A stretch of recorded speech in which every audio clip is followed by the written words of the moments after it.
நாம ஆட்சிக்கு வந்து சரியா 40 நாள் ஆகுது. அதுக்குள்ள என்ன செஞ்சீங்கன்னு கேக்குறாங்க. ஒரு லிஸ்ட் ஒன்னு சொல்றேன் கேளுங்க. பெண்கள் பாதுகாப்புக்காக சிங்கப்பெண் சிறப்பு படை, 200 யூனிட் வரை கட்டணமில்லா மின்சாரம், போதைப் பொருள் ஒழிப்புக்காக தனிப்படை, குறுவை நெல் சாகுபடியை ஊக்குவிப்பதற்காக 134.83 கோடி சிறப்பு தொகுப்பு திட்டம், வழிபாட்டு தலம், ஸ்கூல், பஸ் ஸ்டாண்ட், அதுக்கு பக்கத்தில் இருக்கிற 717 மதுபான கடைகள் மூடப்பட்டன.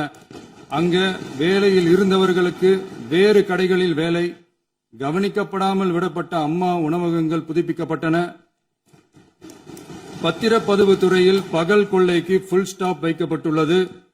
வருகையில்லா ஆவண பதிவு முறை கொண்டுவர உத்தேசிக்கப்பட்ட செயல்பாட்டில் உள்ளது.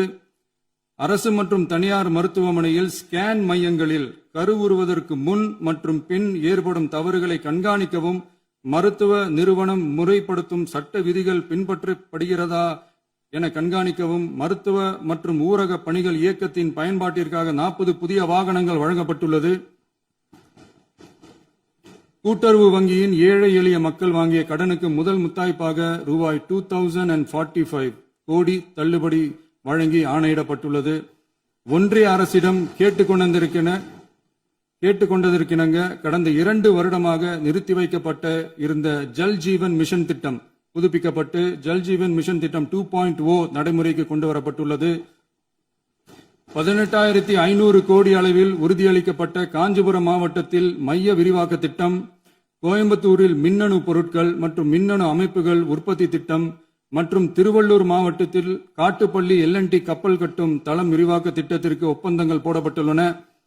அனைத்து நிர்வாக நடவடிக்கைகளும் மின்னணு முறையில் மாற்றம் கொண்டு வர நடவடிக்கை எடுக்கப்பட்டு வருகிறது. சட்டவிரோத கல்குவாரி மற்றும் அனுமதியின்றி கனிமங்களை எடுத்துச் செல்வது தடுக்கப்பட்டுள்ளது. பல்வேறு குவாரிகள் சீல் வைக்கப்பட்டுள்ளன. கனிமங்களை கண்காணிப்பது, எல்லைகளை நிர்ணயிப்பது மற்றும் ஆளில்லா விமானம் மூலம் அளவீடு செய்வது போன்றவற்றை செயல்படுத்துவதற்கான பணிகள் மேற்கொள்ளப்பட்டு வருகின்றன. அனைத்து துறைகளிலும் அலுவலர் தலையீடு இல்லாமல் லஞ்ச லாவண்யமற்ற தமிழகத்தை உருவாக்க அனைத்து நடவடிக்கைகளும் முடுக்கிவிடப்பட்டுள்ளது.